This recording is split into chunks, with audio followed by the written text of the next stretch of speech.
Eh bien, bonjour à tous, et puis bienvenue sur cette nouvelle chaîne que je viens de créer. Ça fait longtemps que j'avais envie de, pourquoi pas, partager ma passion, comme dirait l'autre, pour la van life.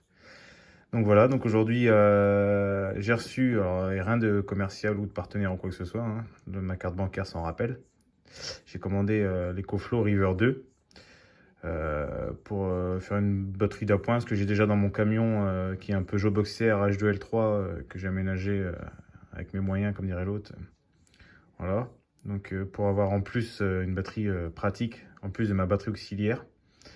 Donc voilà, donc je vous présente ça tout de suite. D'ailleurs, si vous avez envie que je vous fasse la visite et tout ça de mon camion, il y a encore des choses à faire et tout, mais bon, si vous avez envie de voir, passionné par les bricoles et tout ça, l'aménagement, bon bah abonnez-vous et puis je vous ferai une visite de mon camion et tout, ça sera sympa. Puis pourquoi pas faire des petits road trips ensemble et tout ça, ça serait cool. Allez, c'est parti.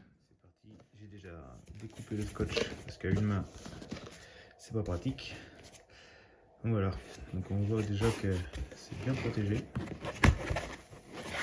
C'est tout pas mal protégé. Voilà, donc on a la notice évidemment. On peut apercevoir les câbles derrière pour recharger. Et alors, voilà la bête qui est, je savais, petite, mais elle est vraiment petite. Ce qui est le but pour moi toujours. Parce que je voulais quelque chose de pratique, vu que j'ai déjà une batterie auxiliaire avec panneau solaire dans le camion.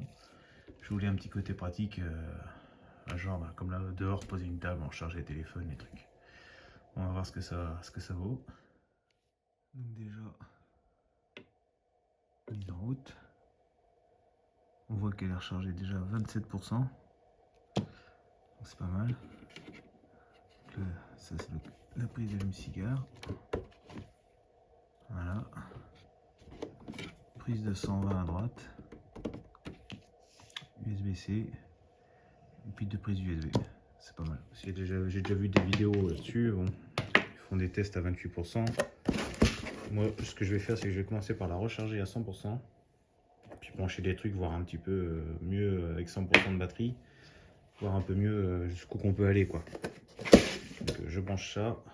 Et comme ça, je vous fais écouter si ça fait vraiment du bruit avec le ventilateur. Et puis voilà. Donc c'est tout prêt. Je vais la brancher sur le 220. Toc, c'est parti. Toc, on entend que ça se déclenche. Donc là, on voit les watts de charge. Là, elle doit être réglée au maximum normalement en watts avec l'application. On entend le ventilateur qui se met en route. Bah franchement, ça fait un peu de bruit, mais c'est pas. Ça me fait penser un peu au bruit de la glacière à compression que j'ai dans le camion, que je vous présenterai plus tard aussi si ça vous intéresse. Et puis ça ressemble un peu à ça, quoi. Ça fait pas vraiment beaucoup de bruit. Ça empêcherait pas de dormir, je pense. Donc bon, je la recharge à 100%. Et puis je vous reprends après pour faire des tests. A tout à l'heure. Alors du coup, je vous reprends je suis à peu près à 43% là. Je sais pas pourquoi, d'un coup, ça s'est mis à s'augmenter en watts.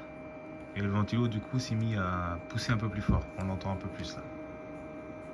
Je sais pas trop encore pourquoi ça fait ça. Ça a mis une recharge plus rapide d'un coup. J'ai rien touché. Et voilà. Donc nous revoilà donc avec 100% de batterie. Ok, donc on va regarder par exemple là j'ai un iPad, voyez, qui a 22% de batterie. Par exemple, je veux le recharger en USB-C. Tac. Donc il tire.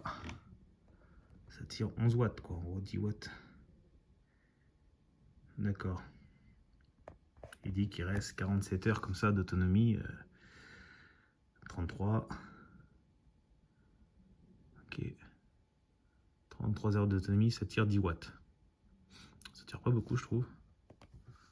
Mais bon. Bah, limite, on va voir quand il va être rechargé à 100%, combien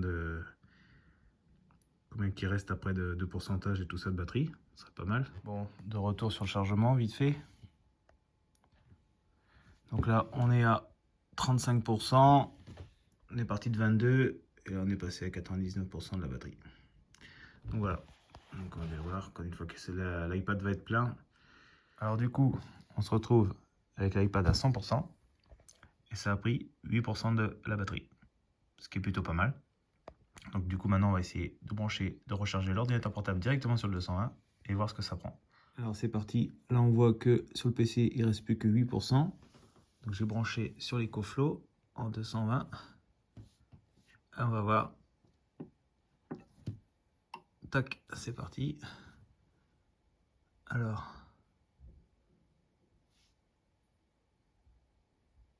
46 watts, 5 heures. On va voir quand la batterie de l'ordinateur va être à 100%, on va voir combien il reste de batterie. Ça peut vous donner des idées. Et moi aussi d'ailleurs, ça va me donner une idée vu que je découvre en même temps que vous. Voilà, on se retrouve à 100% de l'ordinateur. Bon bah du coup, on se retrouve, on est à 99, on va dire que c'est rechargé, du PC et on est à 56% de la batterie qui reste. Donc voilà. Donc ça a pris à peu près 35-36% de plus de batterie. Après, j'ai remarqué quelque chose, c'est que si on s'en sert en même temps, forcément, ça va se redécharger plus vite. Déjà, je l'ai juste éteint pour voir. Et déjà, il y a 10 watts de moins de consommation ici quand il est éteint. Donc voilà. Bon, allez, on va voir ce qu'on va pouvoir tester d'autre.